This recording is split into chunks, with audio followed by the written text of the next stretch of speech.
Hello, friends. Welcome to Creation with Dr. Whatley. On Creation with Dr. Whatley, I will take you on an exploration of Genesis as we discuss the creativity of God. And what is creativity? Creativity, imagining what you could do because you're made in God's image. In the beginning, God created the heavens and the earth. The earth didn't have any shape, and it was empty. There was darkness over the surface of the waves. The very first thing God does is say, "Let there be light." And there was light.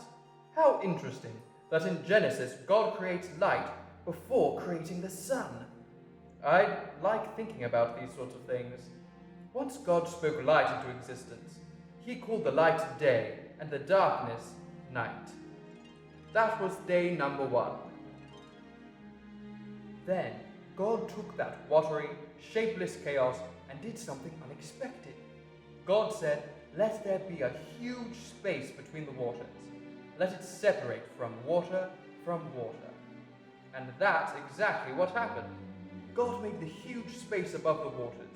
He separated the water from the space from the water above it. God called that huge space sky.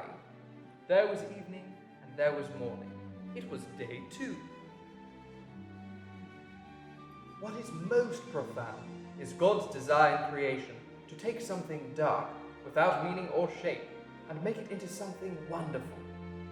Then God said, "Let the water under the sky be gathered into one place. Let dry ground appear." And that's exactly what happened. God called the dry ground land. He called the water that was gathered together seas, and God saw that it was good. Notice that God keeps talking about how good things are when He creates them. I wish I could have been there to see it for myself. After this, God creates all the plants. Then God said, "Let the land produce plants. Let them produce their own seeds. And let there be trees on the land that grow fruit with the seeds. Let each kind of plant or tree have its own kind of seeds." And that's exactly what happened. So the land produced plants. Each kind of plant had its own kind of seeds, and the land produced trees that grew fruit with seeds in it. Each kind of tree had its own kind of seed. God saw that it was good. There was evening, and there was morning. It was day 3. For those of you keeping track at home, day 1 is light, day 2 is sky, and day 3 is land and plants.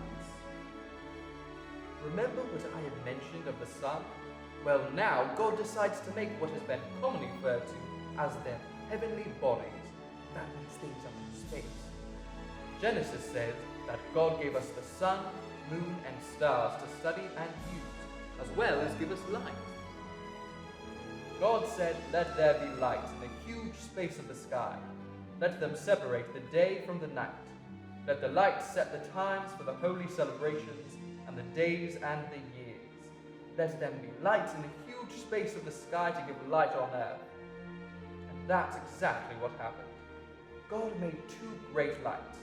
He made the larger light to rule over the day, and the smaller light to rule over the night. He also made the stars.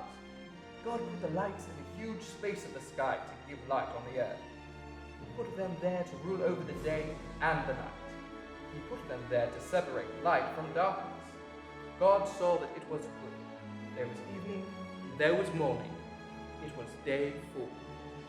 Calvary Keys, when was the last time you looked up at the night sky? Sometimes it's fun to look up and stare. It's wonderfully easy to think about God and His ways when you take some time to be quiet under a night sky. Fascinating. If you've been waiting to find out about the animals, I have too. Listen to this. God said, "Let the seas be filled with living things. Let the birds fly above the earth across the huge space of the sky." So God created great sea creatures. He created every kind of living thing that fills the sea and moves about in them. He created every kind of bird that flies. God saw that it was good. God blessed them. He said, "Have little ones, so there will be many of them. Fill the water in the sea. Let there be more and more birds on the earth." There was evening and there was morning. It was day 5. So day 5 was the birds and the water life. Oh, how I wish I could have seen those early kinds of birds and fish. How very interesting. The next day is the one we should find the most interesting, however. That's because it's the day when God made us. Obviously, I am a lie. But we were both made on the 6th day, so there. Then we have the final act of creation, man and woman. But notice, he says something interesting about it. Then God said, "Let us make human beings, so they are like us. Let them rule over the fish in the seas, the birds in the sky. Let them rule over the livestock and all the wild animals. And let them rule over all the creatures that move along the ground." So God created human beings in his own likeness. He created them to be like himself. He created them as male and female. It seems humans are different from the animals. God made you to be in charge of the planet, to rule over the animals and take care of his creation. Now, isn't that a large responsibility? God also says that he created you in his image. He's made you all kings and queens to rule in his name. What's most interesting is that he doesn't give that authority to just some of you. You all are made in his image, which means that you have the power to be creative too. Not quite world-making, but he certainly intends for all of us to take care of the planet, animals, and each other with the same love and attention he used to create it all. God told the first people that their job was to take care of his creation and make more people to live there. Then, on the 7th day of creation, the Bible says God rested. It even says that he made the 7th day very special. I suppose that's why we have 7 days of the week. Well, Calvary kids, let's see our bottom line. There's no limit to God's creativity.